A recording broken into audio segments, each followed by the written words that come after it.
বর্তমান সময়ত হিমন্ত বিশ্ব শর্মাই কি হরে मुंह से सुपारी निकाल के बात कर रहे बाबा এই উৎসবটোক আমি সমৰ্থন জনাই যতই তুমি তেল মারো তলায় লাইক একটাও দেব না। চাওক পূৰ্ববংগীয় মূলৰ লোকসকলে য'ত সুবিধা পাইছে ততেই গৈ পেলাই তেওঁলোকে কিন্তু বসতি স্থাপন কৰিছে 100 বার করব, 1000 বার করব, লাখ লাখ বার করব, তাতে তোর বাবার কোন জায়গায় বিষ করে? জমিনটা কি তোর বাবার নাকি? একদম বাম্পার মারছেন এবার। মিয়ায় কোন জায়গায় বাড়ি নিব না না নিব সেটা মিয়াই বুঝবো, প্লাস সরকারে বুঝবো। তাতে তোর বাবার কোন জায়গায় বিষ করলো? হু আর ইউ? সদৌ অসম গৰিয়ামৰীয়া দেখি জাতীয় পৰিষদে ভাই তুই যাই হস, তাতে আমাদের চুল সেরা গেল, কি হরে? মানে হিন্দি কইলাম।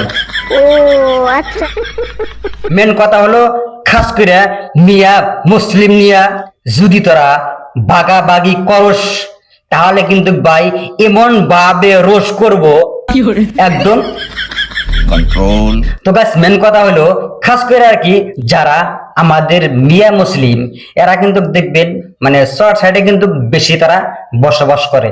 এবং কালকে একটা নিউজ পেলাম যে 400 কতটা গ্রাম মনকায় নদী ভাঙ্গে নিছে।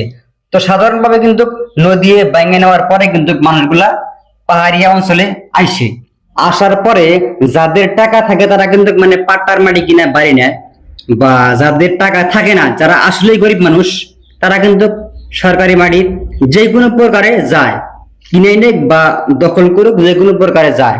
এটা কিন্তু সাধারণ কথা। নদী বাংলো জানটা তো আমার বাঁচান লাগবো, যার জন্য কিন্তু সরকারি মাটির ওনারা বসতি করে। তো এই নাপিত কি হরে পছন্দ করা নাপিত ওর কথা অনুযায়ী বোঝা যায় যে যখন মানুষকে মানে নদী বাইঙ্গা দিব তোমরা কলা গাছের বুড়া বাইন্দা নিয়ে যাবাগা। ভাই যে কোনো কথা কবি একদম হুসমতো কবি, তা না হলে এমন ভাবে রোষ করবে একদম বুঝবি রোষ কারে বলে। দ্বিতীয় কথা, সরকারি মাটি খালি যে মিয়া মানুষের নিচে এটা কোনো কথা না। অনেক মানুষ তোদের মানুষ কিন্তু অনেক আছে খাস মাটিতে বসবাস করে।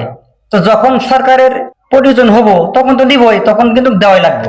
যার জন্যই মানে ওই রকম কওয়া যাব না যে শুধুমাত্র মিয়ারাই এসব করে। So be careful.